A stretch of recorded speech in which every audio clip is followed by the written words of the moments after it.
नमस्कार, एक बार फिर स्वागत है आपका करियर रेडीनेस पर। और दोस्तों, इस क्लास में हम बात करने वाले हैं सेमेस्टर 6 का जो ज्योग्राफी माइनर सब्जेक्ट पेपर है, जिसका नाम है ह्यूमन ज्योग्राफी। इसके इम्पोर्टेंट क्वेश्चन को हम इस क्लास में लेने वाले हैं। और यदि आपने क्योंकि आपके 2 इस बार माइनर पेपर है, तो ज्योग्राफी का जो दूसरा माइनर पेपर है जिसका नाम है ज्योग्राफी ऑफ राजस्थान, उसके इम्पोर्टेंट क्वेश्चन भी हमने अपलोड कर दिए हैं। यदि आपने नहीं देखे हैं तो प्लेलिस्ट में जाकर आप ज़रूर चेक ऑन कीजिए। और जैसा कि मैंने आपको कई बार बताया है कि पहली बार यूनिवर्सिटी सेमेस्टर 6 की एग्ज़ाम ले रही है, यानी कि आप वो बैच हो जिन्होंने एनईपी को सबसे पहले देखा है, या यूँ कहें सेमेस्टर सिस्टम का आप फर्स्ट बैच हो। तो पहली बार आपकी एग्ज़ाम हो रही है छठे सेमेस्टर की, तो आप बहुत मतलब डीप में आपका पेपर नहीं जाने वाला है। मोटे-मोटे तौर पे जब पेपर बनाया जाता है, तो ये पेपर सेटर भी जब पहली बार पेपर बनता है, तो ऑलमोस्ट ऊपर-ऊपर से ही पेपर बन जाता है, तो बहुत लंबा-चौड़ा आपका पेपर नहीं आएगा। बहुत आसान से क्वेश्चन आएँगे, तो उन्हीं क्वेश्चनों को मद्देनज़र रखते हुए हमने इस क्लास में क्वेश्चन्स आपके लिए बनाए हैं। ये आपका सिलेबस है ह्यूमन ज्योग्राफी का। यूनिट 4 यूनिट में आपका डिवाइडेड है। पेन क्यों नहीं चल रहा? हाँ, चल गया। 4 यूनिट में आपका सिलेबस डिवाइड है। इन्हीं सिलेबस के अकॉर्डिंग हम बात करने वाले हैं सबसे पहले पार्ट ए के, यानी कि शॉर्ट आंसर टाइप क्वेश्चंस की। तो यूनिट फर्स्ट का पहला क्वेश्चन है, व्हाट इज़ ह्यूमन ज्योग्राफी? मानव भूगोल क्या है? Human geography is the branch of geography that studies human activities, population, culture, economy and their relationship with the environment. मानव भूगोल भूगोल की वह शाखा है जो मानवीय गतिविधियां, जिसमें जनसंख्या, मानव की संस्कृति, अर्थव्यवस्था और पर्यावरण के साथ साथ उनके आपस में क्या संबंध है, उनका अध्ययन भी करती है। It explain the spatial distribution of human phenomena on the earth surface, यानी कि यह भी देखती है कि पृथ्वी की सतह पर जो मानवीय घटनाएं हैं, उनके स्थानिक वितरण किस प्रकार है, उसको भी ह्यूमन ज्योग्राफी टच करती है या उनको भी कवर करती है। नेक्स्ट क्वेश्चन है, वो वाज जीन ब्रून हेंस, यानी कि जीन ब्रून हेंस कौन थे? Jean Brunhes was a French geographer and a pioneer of human geography. Jean Brunhes एक फ्रांसीसी भूगोलवेता है या भूगोल ज्ञाता है, जो तथा मानव भूगोल के अग्रणी विद्वान भी माने जाते हैं। He emphasized the study of human activities and classified the facts of human geography on a scientific basis. उन्होंने मानवीय गतिविधियों के अध्ययन पर बल दिया तथा मानव भूगोल के तथ्यों का वैज्ञानिक आधार पर वर्गीकरण भी किया। थर्ड क्वेश्चन है, what are the facts of human geography according to Brunhes, यानी कि ब्रूनहेस के अनुसार मानव भूगोल के तथ्य क्या क्या है। According to Brunhes, the facts of human geography include productive occupation of land, unproductive occupation of land and destructive exploitation of natural resources by human beings, यानी कि ब्रूनहेस के अनुसार मानव भूगोल के तथ्यों की बात करें तो भूमि का उत्पादक अधिग्रहण कितना है, भूमि का अनुत्पादक अधिग्रहण कितना है, तथा मनुष्यों द्वारा प्राकृतिक संसाधनों का विनाशकारी उपयोग किस प्रकार से शामिल है या किस प्रकार से उसने उपयोग किया है। इन सब को जो ब्रूनहेस है वो किस में मानते हैं? ह्यूमन ज्योग्राफी के फैक्ट्स में मानते हैं। नेक्स्ट क्वेश्चन है, what is the principle of evolution? विकास का सिद्धांत क्या है? The principle of evolution states that human society, culture, and economic activities continuously change and develop over time according to technological and environmental conditions. विकास का सिद्धांत यह बताता है कि जो मानव समाज है, संस्कृति है और आर्थिक गतिविधियां है, तकनीकी और पर्यावरणीय परिस्थितियों के अनुसार समय के साथ साथ उनमें निरंतर परिवर्तन और विकास होता रहता है। इसे क्या बोलते हैं? प्रिंसिपल ऑफ इवोल्यूशन, यानी कि विकास का सिद्धांत। यानी कि कहने का मतलब कोई भी चीज़ स्टैटिक नहीं है, सारी चीज़ें डायनेमिक है। स्पेशली बात करें तो मानव समाज और संस्कृति की बात करें, इसकी इकोनॉमिक एक्टिविटी की बात करें, तो समय के अनुसार उनमें चेंजेज होते हैं, वो विकास करती है। इसे विकास का सिद्धांत कहा गया है। नेक्स्ट क्वेश्चन है, what is the principle of activity, यानी क्रियाशीलता का सिद्धांत क्या है? The principle of activity explains that human actively utilise and modify their environment to fulfil their needs. क्रियाशीलता का सिद्धांत बताता है कि मनुष्य अपनी आवश्यकताओं की पूर्ति हेतु पर्यावरण का सक्रिय रूप से उपयोग करता है और उसमें परिवर्तन करता रहता है। Human beings play an important role in transforming geographical conditions. भौगोलिक परिस्थितियों के रूपांतरण में मनुष्य महत्वपूर्ण भूमिका निभाता है। जैसे मान लो धरती पे और भी प्राणी हैं, लेकिन वो प्रकृति के साथ तालमेल में रहते हैं। सिर्फ मनुष्य ऐसा प्राणी है जो उसमें अपनी नीड के अकॉर्डिंग उसमें चेंजेस करता रहता है, उसको मॉडिफाई करता रहता है, उसको यूज करता रहता है। तो ये जो ट्रांसफॉर्मेशन है ज्योग्राफिकल कंडीशन का, इसमें ह्यूमन का बहुत बड़ा रोल प्ले होता है। इसे हम बोलते हैं प्रिंसिपल ऑफ एक्टिविटी, यानी क्रियाशीलता का सिद्धांत। नेक्स्ट क्वेश्चन है, व्हाट इज एनवायरमेंटल एडजस्टमेंट, यानी पर्यावरणीय समायोजन क्या है। Environmental adjustment is the process through which humans adopt there lifestyle, occupations and settlements according to the surrounding environmental conditions for better survival। पर्यावरणीय समायोजन वह प्रक्रिया है जिसके द्वारा मनुष्य बेहतर जीवन निर्वाह हेतु अपनी जीवन शैली को, व्यवसाय को और बस्तियों को आसपास की पर्यावरणीय परिस्थितियों के अनुसार बदलता है या उसके अकॉर्डिंग उसमें बदलाव लाता है या उनके अकॉर्डिंग उनको सेट करता है, यानी इसको बोलते हैं एनवायरमेंटल एडजस्टमेंट। कहने का मतलब मनुष्य अपनी, चाहे वो लाइफ स्टाइल हो, चाहे वो अपना बिजनेस हो या अपनी जो रहने का जो उसका सेटलमेंट है वो हो, उसको वह पर्यावरण के अकॉर्डिंग बनाना चाहता है, उसे बोलते हैं environmental adjustment.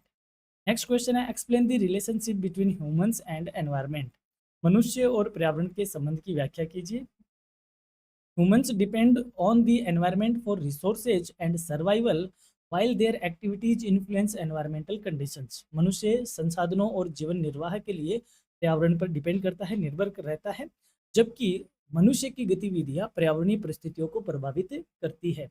This mutual interaction forms the basis of human environmental relationship, यानी यह पारस्परिक अंतःक्रिया मानव पर्यावरण संबंधों का आधार भी बनती है। इसे ही मानव और पर्यावरण के बीच संबंध कहा गया है, यानी कि मनुष्य अपनी आवश्यकताओं के लिए एनवायरनमेंट पर डिपेंड है और मनुष्य की एक्टिविटी से एनवायरनमेंट प्रभावित होता है। नेक्स्ट क्वेश्चन है, what is productive occupation of land. भूमि का उत्पादक अधिग्रहण क्या है। Productive occupation of land includes activities such as agriculture, forestry and animal husbandry that generate economic benefits and make direct use of natural resources, यानी कि भूमि के उत्पादक अधिग्रहण में कृषि, वानिकी, पशुपालन जैसी गतिविधियां शामिल होती है जो कि आर्थिक लाभ उत्पन्न करती है और प्राकृतिक संसाधनों का प्रत्यक्ष उपयोग करती है, यानी कि जो जमीनी हिस्सा है उसमें वो हिस्सा जिस पर मनुष्य कृषि करता है, वन लगे हुए हैं, पशुपालन करता है, ये सारी क्रियाएं करता है और उनसे वह प्रॉफिट कमाता है या इकोनॉमिक उसे बेनिफिट होता है। इन सब में वह प्राकृतिक संसाधनों का डायरेक्टली यूज करता है। इसे प्रोडक्टिव ऑक्यूपेशन ऑफ लैंड कहा गया है, यानी कि भूमि का उत्पादक अधिग्रहण कहा गया है। What is unproductive occupation of land, यानी भूमि का अनुत्पादक अधिग्रहण क्या है। Unproductive occupation of land refers to the use of land for settlements, roads and buildings. भूमि का वह हिस्सा अनुत्पादक अधिग्रहण कहा गया है जिसका अ, उस भूमि के उपयोग को दर्शाया गया है किसके लिए। मनुष्य अपनी बस्तियां जिस पे बसा रहा है, सड़कें बनाता है, बिल्डिंग वगैरह बनाता है। These activities do not directly produce goods but support human life and development। इन गतिविधियों से प्रत्यक्ष रूप से वस्तुओं का कोई उत्पादन नहीं होता, लेकिन मानव जीवन और विकास में ये महत्व रखती है या उन्हें सहारा देती है, यानी कि जमीन का वो हिस्सा जिस पर हम हमारे घर बनाते हैं, रोड वगैरह बनाते हैं, ब्रिज पुलिया बनाते हैं, कोई बिल्डिंग वगैरह बनाते हैं, तो इसमें हमने प्राकृतिक संसाधनों को डायरेक्टली यूज किया ही नहीं है, इवन हमने प्राकृतिक संसाधनों को हटाकर इनको बनाया है। अब इनसे कोई किसी तरीके की वस्तुओं का प्रोडक्शन नहीं होता, यानी कि नेचुरल चीज़ों का प्रोडक्शन नहीं होता, लेकिन ये हमारे डेवलपमेंट को सपोर्ट करती है। तो वो ये जो चीज़ें जिस भूमि को कवर करती है उसे हम बोलते हैं अनप्रोडक्टिव ऑक्यूपेशन ऑफ लैंड, यानी भूमि पर प्राकृतिक चीज़ों का खेती बाड़ी करना, जानवर पालना और प्राकृतिक संसाधनों का यूज करना प्रोडक्टिव ऑक्यूपेशन कहा जाता है। बिल्डिंग वगैरह बनाने के लिए अनप्रोडक्टिव ऑक्यूपेशन कहा जाता है। नेक्स्ट क्वेश्चन है, why is environmental adjustment important, यानी पर्यावरणीय समायोजन क्यों महत्वपूर्ण है, यानी कि मनुष्य अपने आप को पर्यावरण के अकॉर्डिंग बनाना चाहता है तो ये क्यों जरूरी है। Environmental adjustment helps humans survive in different environments by adopting their activities and lifestyle, यानी पर्यावरणीय समायोजन मनुष्य को अपनी गतिविधियों और जीवन शैली में परिवर्तन करके विभिन्न पर्यावरणों में जीवित रहने में मदद करता है। It ensures efficient use of resources and promotes sustainable development। यह संसाधनों के कुशल उपयोग को सुनिश्चित करता है और सतत विकास को बढ़ावा देता है, यानी कहने का मतलब यही है, हम जहाँ रहते हैं अगर यदि हमने अपने आप को एनवायरनमेंट के अकॉर्डिंग एडजस्ट नहीं किया तो हमारा सर्वाइवल मुश्किल हो जाएगा। तो दैट्स वाई हम सर्वाइव कर सके और उस एनवायरनमेंट में रह सके, जी सके, तो हम हमारे लाइफ स्टाइल को, हमारी एक्टिविटीज़ को एनवायर के अकॉर्डिंग क्या कर लेते हैं, एडजस्ट कर लेते हैं। इसलिए एनवायरमेंटल एडजस्टमेंट ज़रूरी है या महत्वपूर्ण है।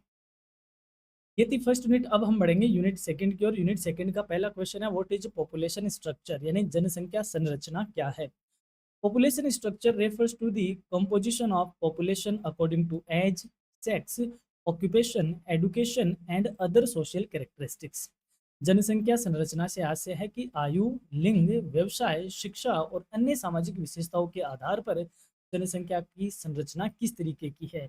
यानी कि जैसे मान लो आज हम कहें राजस्थान की जनसंख्या इतनी है, इतनी मतलब जैसे मैंने कहा मोटा मोटा तौर पे 11 करोड़ है, ठीक है। तो इन 11 करोड़ में कौन कौन सी आयु ग्रुप के कितने लोग हैं, मेल कितने हैं, फीमेल कितने हैं, कौन क्या व्यवसाय करता है, कौन किसकी शिक्षा का स्तर कैसा है और किस तरीके की सोशल कैरेक्टरिस्टिक्स है। तो ये सारी चीज़ों का हमने आइडेंटिफाई कर लिया इन 11 करोड़ में, तो हम कहेंगे कि ये क्या है, पॉपुलेशन का स्ट्रक्चर है। It helps in understanding the demographic features of a region. यह किसी क्षेत्र की जनांकीय है सॉरी जननांकीय विशेषताओं को समझने में सहायता करता है। यानी कि उस एरिया की जो डेमोग्राफिक फीचर है उसको जानने में हमें उस एरिया का पॉपुलेशन स्ट्रक्चर क्या करता है, हेल्प करता है।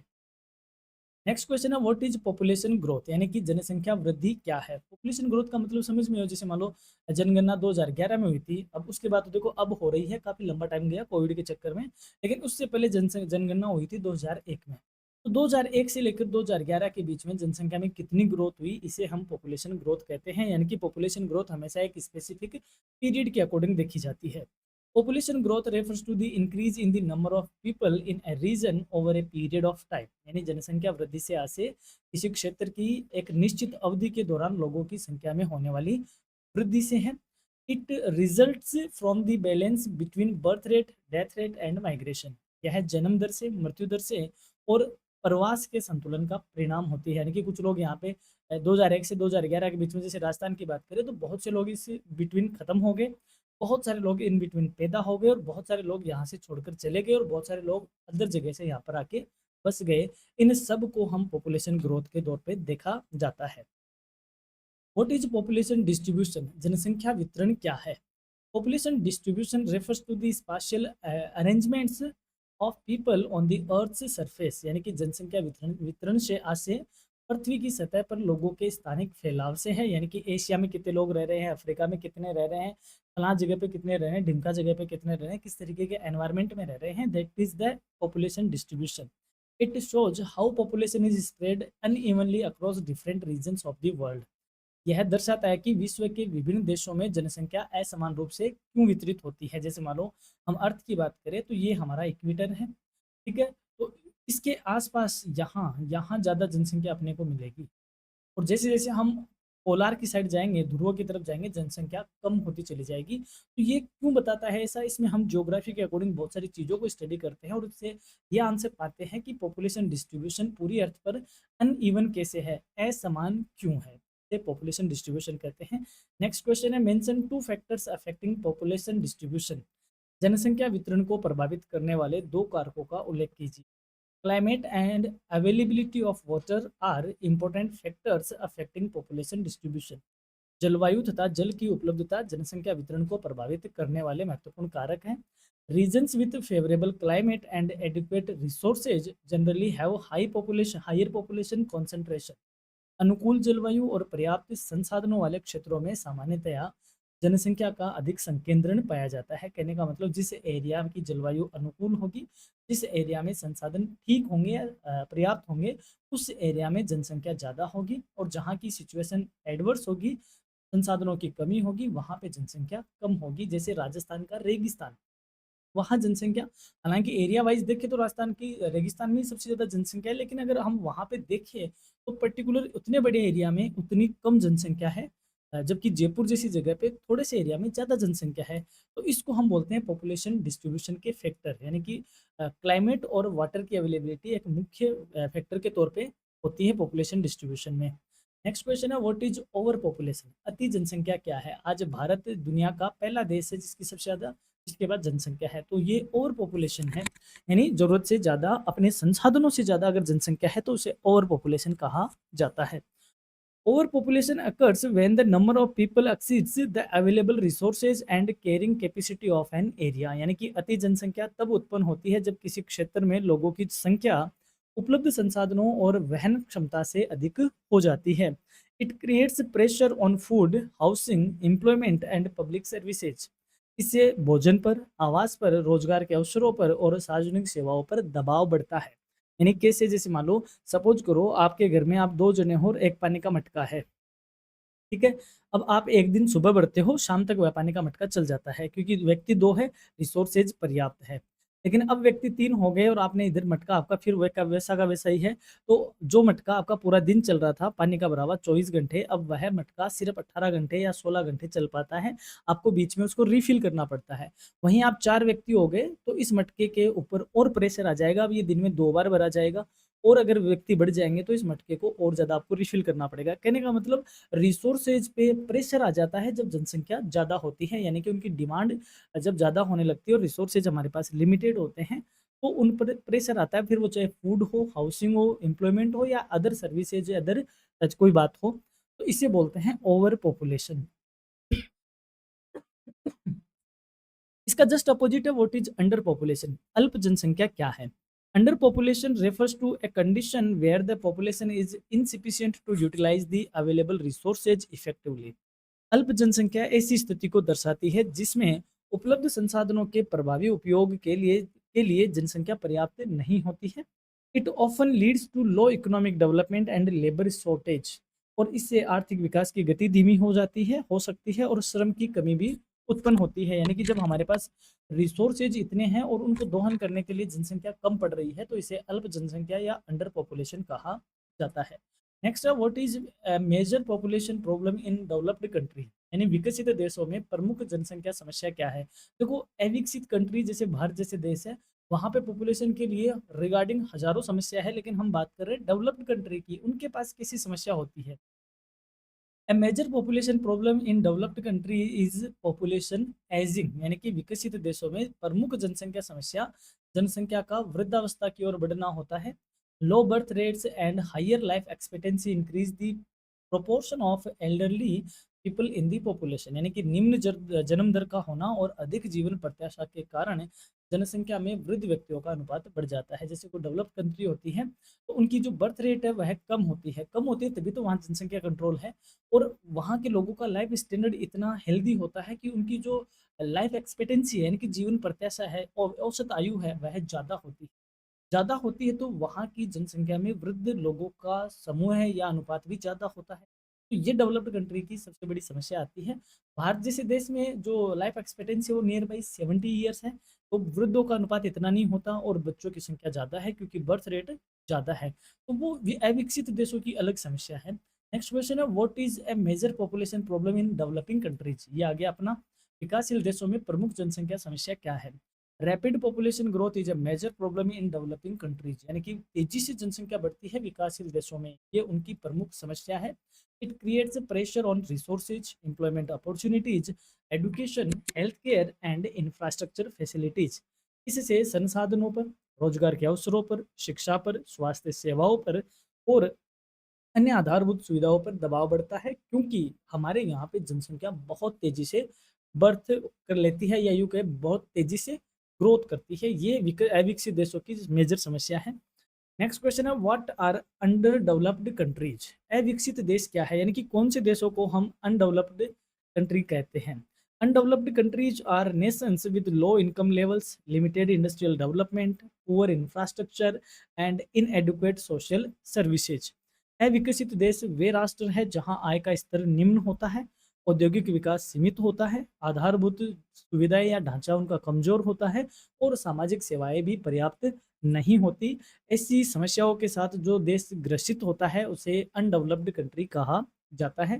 These countries often face sewer economic and demographic challenges. और इस तरीके के देश गंभीर आर्थिक और जननांकीय चुनौतियों का सामना करते हुए देखे जा सकते हैं।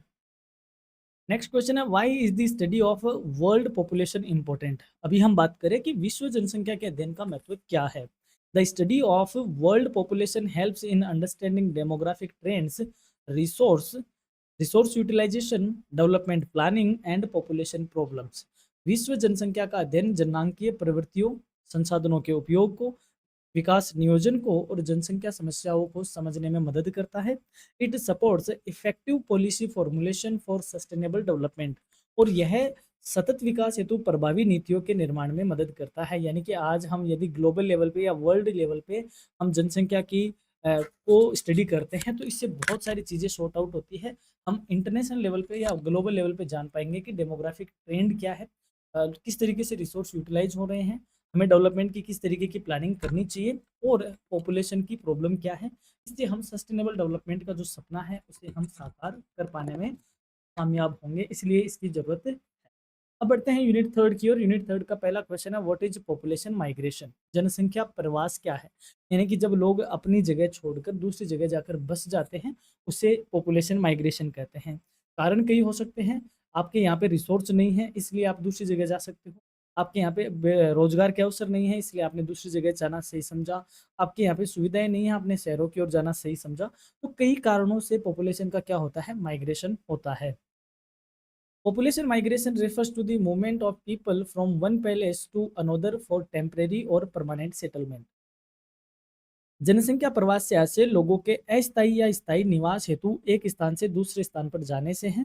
It occurs due to economic, social, political and environmental factors, और यह आर्थिक कारणों की वजह से या सामाजिक कारणों की वजह से या राजनीतिक और पर्यावरणीय कारकों के कारण हो सकता है या होता है। यानी कि कोई भी कारण हो सकता है। जैसे आर्थिक कारण ये भी हो सकता है कि वहाँ पे आर्थिक मंदी थी, रोजगार के अवसर उपलब्ध नहीं थे, इसलिए आपने अपने जगह छोड़कर दूसरी जगह जाना सही समझा। सामाजिक कारण ये हो सकता है कि आपका समाज या पूरा कुनबा दूसरी जगह चला गया, आप अकेले रह गए, आप ये भी हो सकता है। राजनीतिक कारण ये हो सकता है, जैसे हिंदुस्तान का यानी कि भारत का जब बंटवारा हुआ था, पाकिस्तान और भारत बने थे, तब माइग्रेशन हुआ था, ये राजनीतिक कारण है। पर्यावरणीय कारक हो सकता है कि अकाल आ गया, अकाल पड़ने से वहाँ पे रिसोर्स खत्म हो गए, ये भी कारण हो सकते हैं। तो माइग्रेशन कई कारणों से होता है। नेक्स्ट क्वेश्चन है, व्हाट इज इंटरनल माइग्रेशन? यानी कि आंतरिक प्रवास क्या है? जब एक ही देश के बॉर्डर के अंदर हम एक जगह से दूसरी जगह शिफ्ट हो जाते हैं उसे इंटरनल माइग्रेशन कहते हैं। जैसे राजस्थान का व्यक्ति एमपी में जाके सेट हो रहा है, that is internal migration. Internal migration is the movement of people with in the boundaries of a country. आंतरिक प्रवास किसी देश की सीमाओं के भीतर लोगों के स्थानांतरण को कहते हैं।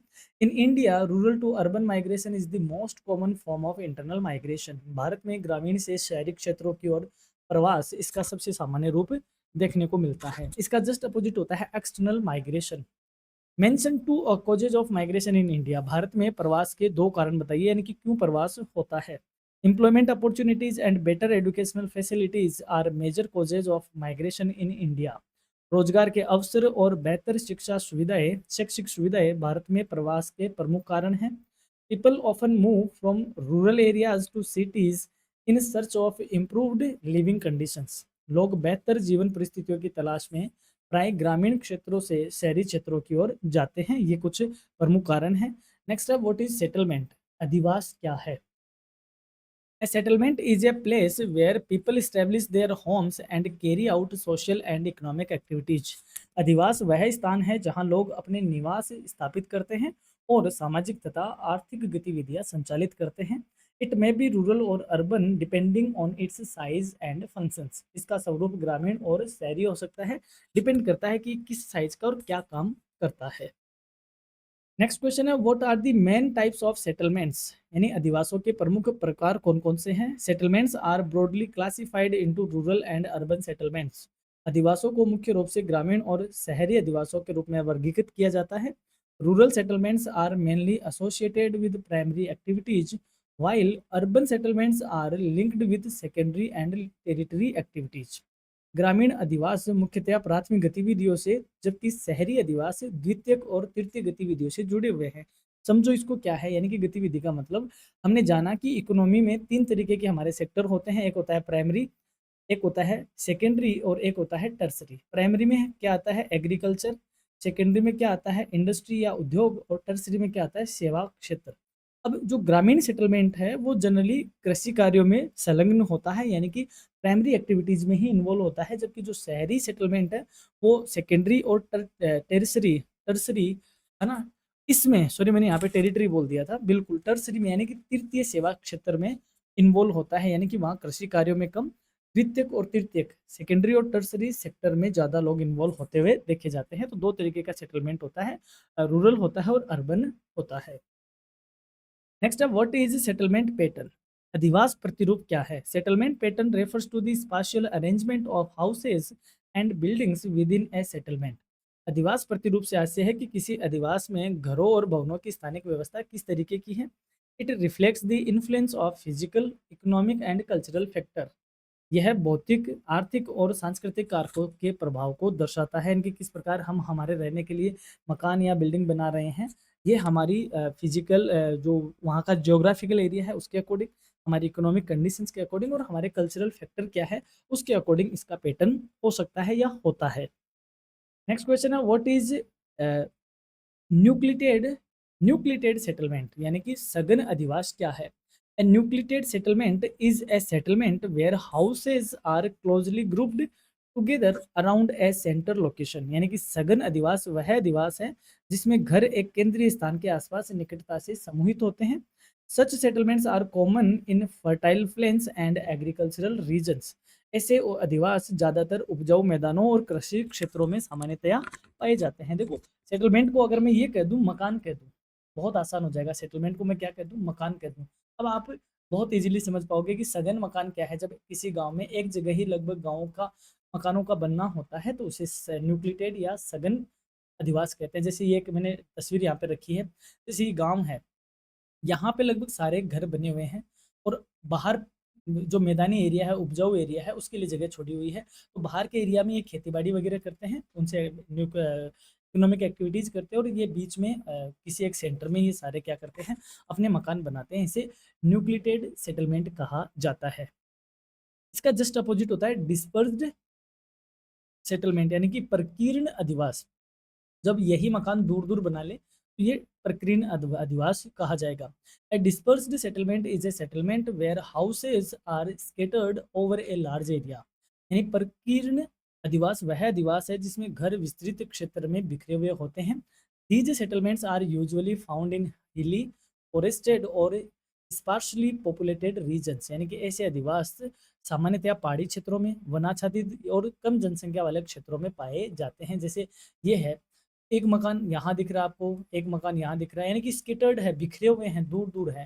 तो ज़्यादातर या तो जो पहाड़ी एरिया होते हैं वहाँ पे ऐसा देखने को मिलता है, या जहाँ पे लोगों के पास खूब ज़मीनें होती हैं, ठीक है, तो दूर दूर उनमें मकान होते हैं तब ये दिखता है। या फिर जहाँ कम जनसंख्या होती है वहाँ ऐसा दिखता है, या जहाँ पे वन ज़्यादा होते हैं, जंगलों में एक मकान इधर हो गया, एक इधर हो गया, एक इधर हो गया, इस तरीके से दूर दूर बिखरे हुए सेटलमेंट होते हैं। इसे डिस्पर्स्ड सेटलमेंट कहा जाता है। नेक्स्ट अब what are settlement construction materials. अधिवास निर्माण सामग्री क्या है? देखो, अधिवास को आप घर ही मान लो, घर निर्माण सामग्री क्या है? तो सर ये तो सबको पता है, ईंट, पत्थर, बजरी, रोड़ी वगैरह, ये सीमेंट वगैरह, इन सबसे घर बनते हैं, वही है भाई। Settlement construction materials include wood, stone, mud, bricks, cement and concrete used for building houses and other structures. अधिवास निर्माण या घर निर्माण सामग्री में लकड़ी, पत्थर, ईंट, मिट्टी, सीमेंट और कंक्रीट शामिल है जिनका उपयोग मकानों और अन्य संरचनाओं के निर्माण में किया जाता है। Their use depends on local resources and environmental conditions. इनका उपयोग स्थानीय संसाधनों और पर्यावरणीय परिस्थितियों पर निर्भर करता है कि कौन से एरिया में किस तरीके की चीज यूज की जाती है। नेक्स्ट क्वेश्चन है how do physical factors influence settlement patterns. भौतिक कारक हमारे घरों के जो प्रतिरूप है उनको किस प्रकार प्रभावित करते हैं। जैसे आप देखते हो, जो हिली एरिया है वहाँ पे इस तरीके के मकान बनाए जाते हैं, शंकु वाले, क्योंकि वहाँ बर्फ पड़ती है। मैदानी एरिया है वहाँ पे आराम से इस तरीके की छत बनाई जाती है। राजस्थान जैसे एरिया में और भी क्लीन छत बनाई जाती है ताकि छत का पानी को क्या किया जा सके, इकट्ठा किया जा सके। तो वो कौन से फिजिकल फैक्टर है जो हमारे सेटलमेंट के पैटर्न को डिसाइड करते हैं या प्रभावित करते हैं? Physical factors such as relief, climate, water availability, and soil conditions influence the location and patterns of settlements. स्थलाकृति, जलवायु, जल उपलब्धता और मृदा की परिस्थितियां जैसे भौतिक कारक अधिवासों की स्थिति और प्रतिरूप को प्रभावित करते हैं। Favourable conditions encourage dense settlement development. यदि परिस्थितियां अनुकूल है तो सघन अधिवासों के विकास को प्रोत्साहित करती है, और प्रतिकूल है तो वह डिस्पर्स्ड सेटलमेंट को प्रभावित करती है या मोटिवेट करती है। अब हम चलते हैं यूनिट 4 की ओर। यूनिट 4 में पहला क्वेश्चन है हु आर भील्स, यानी कि भील कौन है। तो भील हमें पता है राजस्थान की जनजाति है, आदिवासी जनजाति है। तो ये कौन है? The Bhils are one of the largest tribal communities of India. Bhil Bharat की सबसे बड़ी जनजाति समुदायों में से एक है। They mainly inhabited Rajasthan, Madhya Pradesh, Gujarat and Maharashtra and traditionally dependent on agriculture, forestry and animal husbandry. भीलों का निवास मुख्यतः राजस्थान में, मध्य प्रदेश में, गुजरात में और महाराष्ट्र में निवास करता है और परंपरागत रूप से ये कृषि, वानिकी और पशुपालन पे अपनी आर्थिक आजीविका के तौर पे निर्भर होते हैं। नेक्स्ट क्वेश्चन है where do the Nagas lives, यानी कि नागा जनजाति कहाँ निवास करती है। The Nagas mainly inhabit in the hilly region of Nagaland and neighbouring states in north eastern India, यानी कि नागा जनजाति मुख्यतः नागालैंड और पूर्वोत्तर भारत के पड़ोसी पहाड़ी क्षेत्रों में निवास करती हैं। There economy is traditionally based on shifting, cultivation, handicrafts and forest resources.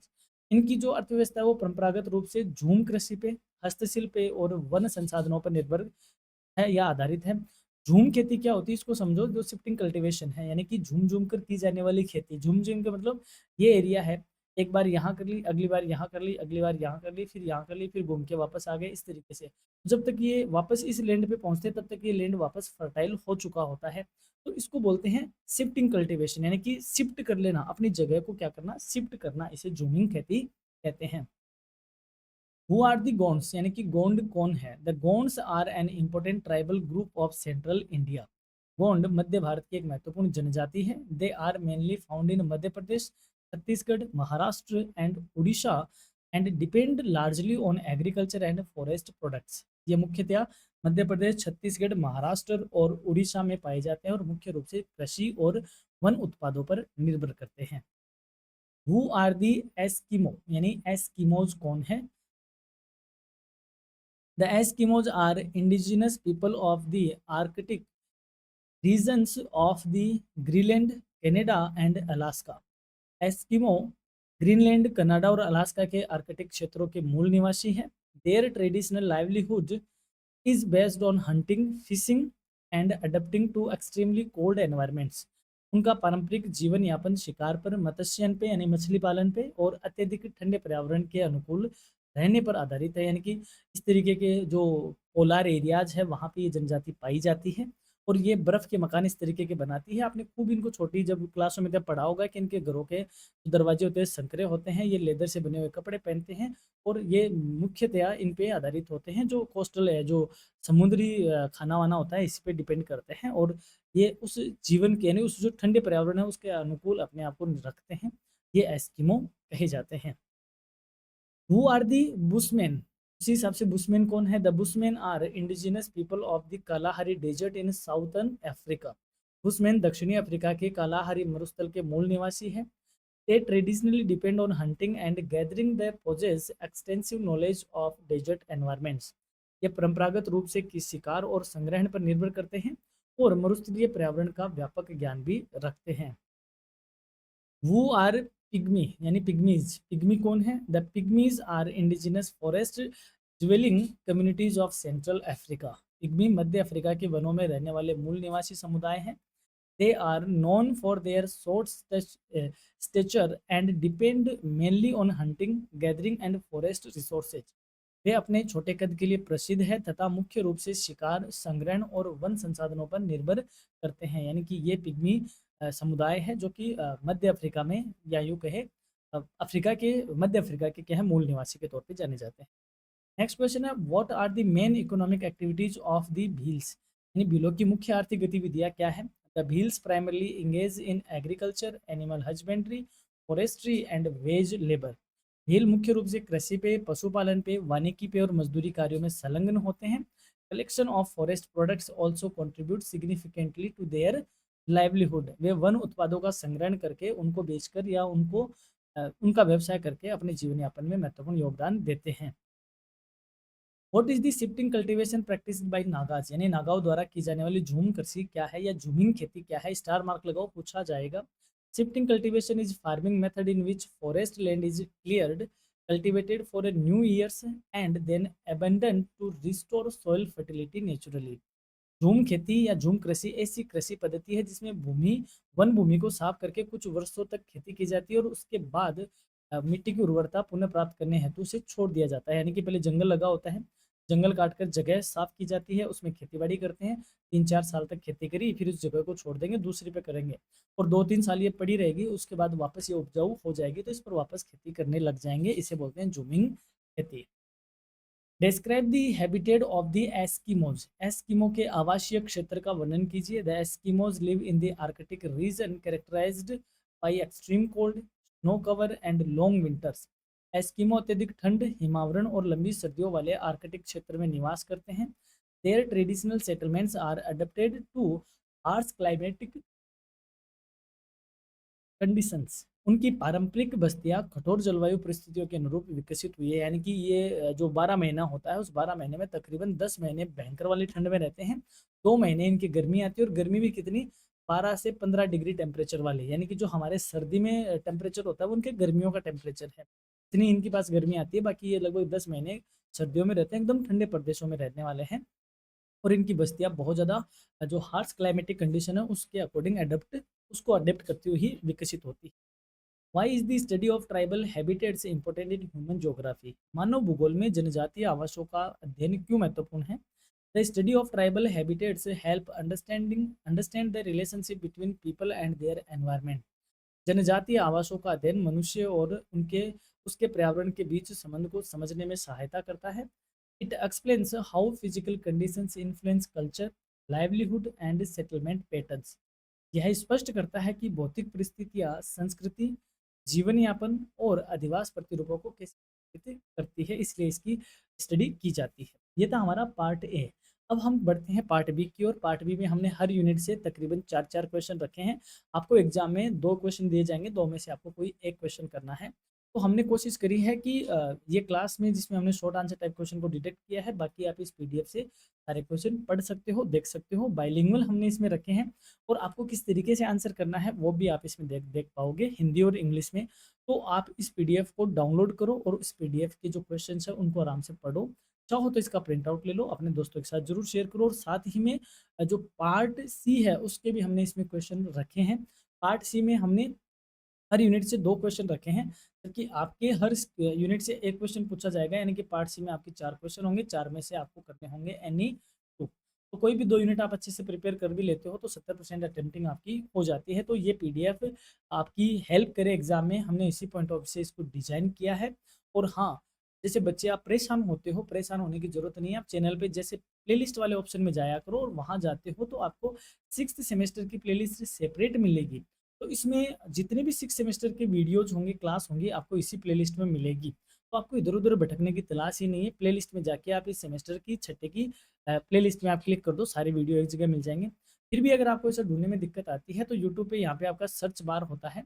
इसमें आप अपने पेपर का नाम लिखो, यानी जिस क्लास की आपको ज़रूरत है, और उसके आगे लिख दो बाई करियर एडुनेस्ट। ये लो। यदि वह वीडियो या वह क्लास एडवेंस के चैनल पे अपलोड है तो यूट्यूब आपको खुद सर्च करके दे देगा, इसलिए आपको परेशान होने की ज़रूरत नहीं है। तो मेरा आपसे यही अनुरोध है कि आप थोड़ा-सा अपने प्लेलिस्ट में जाकर क्लासेस ज़रूर देखते रहिए करें। और यहाँ तक आपने वीडियो देखा, क्लास देखी, फॉर द वॉचिंग एंड हाँ, चैनल पे नए हो सब्सक्राइब करो। और मैं आपको हमेशा कहता हूँ क्लास को हाइप ज़रूर किया करें। आप क्लास को हाइप करते हो तो एल्गोरिदम अपनी इस क्लास को आप जैसे स्टूडेंट के साथ और शेयर करता है, उससे उनकी भी हेल्प होती है। So keep in touch, always stay connected with your career readiness.